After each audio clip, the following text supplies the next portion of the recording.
আসসালামু আলাইকুম সবাইকে। SketchUp এসেনশিয়াল ট্রেনিং এর 3rd নম্বর ভিডিওতে আমরা দেখতে চলে আসলাম। আজকের ভিডিওর মাধ্যমে আপনি শিখবেন SketchUp এর যে টুলস বারগুলো, সেই টুলস বারগুলোকে কিভাবে কাস্টমাইজ করতে হয়। আপনি যখন SketchUp এট ফার্স্টে ওপেন করবেন টেমপ্লেট সহকারে, ওপেন করার সাথে সাথে আপনার ঠিক গেটিং স্টার্টেড এই টুলবারটাই থাকবে। তো এই টুলবারটা কাজ করার ক্ষেত্রে আমি বলবো এনাফ না। তো সেই ক্ষেত্রে আমাদের আরও কিছু টুল দরকার কাজ করার জন্য।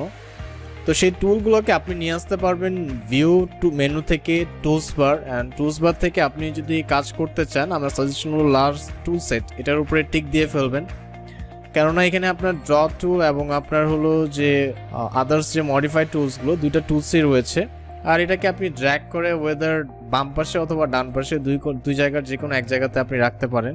দেন এখানে আরও কিছু হলো আপনার টুলস রয়েছে, যেমন আমি যদি একটু দেখাই, আমাদের এখানে শ্যাডোসের জন্য হলো আপনার একটা টুলস রয়েছে, শ্যাডোটাকে কন্ট্রোল করার জন্য। সেকশনের জন্য আপনার টুলস রয়েছে, এগুলো সব কিছু অ্যাডভান্স টুলস।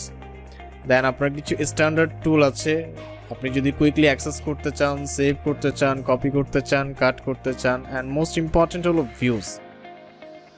আমরা যেহেতু একটা 3D টুল বা একটা 3D সফটওয়্যার ইউজ করতেছি, সো 3D সফটওয়্যারের মধ্যে যখন কোনো একটা অবজেক্টকে আপনি তৈরি করেন, সেই অবজেক্টটার top view, front view, left view, right view, এই ভিউগুলো কিন্তু দেখার প্রয়োজন হয়। তো আমরা এই ভিউ থেকে কিন্তু সেই জিনিসগুলোকে আসলে আমরা অ্যাক্সেস করতে পারি, অ্যান্ড আমরা সেগুলোকে আসলে আমরা দেখতে পারি। যেমন টপ ভিউ থেকে, এখান থেকে কিন্তু আমার পুরো ভিউটা এখন টপে সুইচ হয়ে গেছে।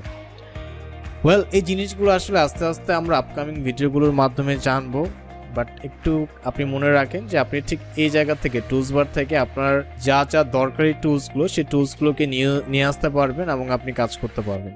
তো ধন্যবাদ আপনাকে ভিডিওটি দেখার জন্য। আর ভিডিওটি আপনার ভালো লেগে থাকলে অবশ্যই কমেন্ট করে জানাবেন ভিডিওটি আপনার কেমন লাগলো। আর নেক্সট ভিডিও দেখার আমন্ত্রণ রইল। সে পর্যন্ত সবাই ভালো থাকবেন, সুস্থ থাকবেন। আসসালামু আলাইকুম, আল্লাহ হাফেজ সবাই।